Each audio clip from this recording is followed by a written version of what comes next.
Symploce is a common rhetorical device that can be found in persuasive writing and speaking, as well as in poetry.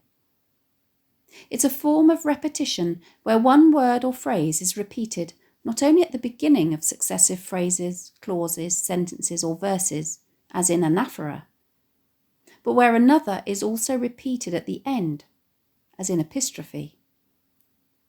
Alfred Lord Tennyson makes use of symploce in his very famous poem, The Charge of the Light Brigade. Cannon to right of them, cannon to left of them, cannon in front of them. Note how each of the three clauses of this section of the poem starts with the word cannon and ends with the phrase of them. So what effect can it have on the reader? Symploce is a very effective technique as it can create a rhythmical balance between the beginnings and the ends of successive clauses, etc. Create a balance between the different ideas at the beginnings and ends of successive clauses, etc. Create a catalogue or list. Emphasize the importance of a particular idea. Make a particular idea more memorable. Highlight the contrast between a correct and an incorrect claim.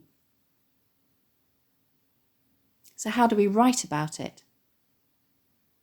We must always remember that every text is unique, so our analysis has to be unique as well. Don't forget to write about a technique in terms of the way in which it enhances the meaning that is already being conveyed through the words themselves, i.e., your analysis needs to refer specifically to the ideas that the writer is communicating, as well as to the effects that they have on the reader. An analysis of Tennyson's use of symploce in the above poem could read as follows. Tennyson's use of symploce with the repetition of cannon at the beginning of successive lines, as well as of them at the ends of these lines, in conjunction with the directions to right, to left, and in front, creates a rhythmical balance between the beginnings and ends of the lines, which emphasises the way in which the soldiers are hopelessly surrounded by the enemy. The reader is made to feel that they are being bombarded with repetitive language in the same way that the soldiers are being bombarded with artillery. The next extract comes from a speech given by American President Bill Clinton at the Time for Healing ceremony in Oklahoma City on 23rd of April 1995, after a federal building was bombed by white supremacists, killing 168 people, including 19 children. When there is talk of hatred, let us stand up and talk against it.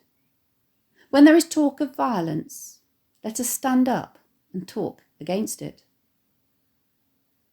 Note how Bill Clinton starts both sentences in this extract with the phrase, "when there is talk of," and finishes them with the clause, "let us stand up and talk against it."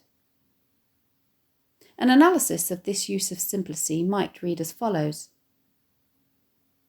Clinton's use of symploce in this speech, with the repetition of "when there is talk of" and "let us stand up and talk against it," creates a balance between the idea of talk being used negatively to incite both hatred and violence, and talk being used positively to counteract and diffuse them. The repetition of the final clause emphasises the idea of talking against it as a solution in all circumstances, rather than pushing for a more heavy-handed retaliation, even when hatred followed by violence suggests escalation on the part of the enemy, and demonstrates his belief that peaceful and open communication, rather than a tit-for-tat escalatory response, is always preferable to being dragged down to the level of the terrorist. Terms that are related to symploce are anaphora and epistrophe.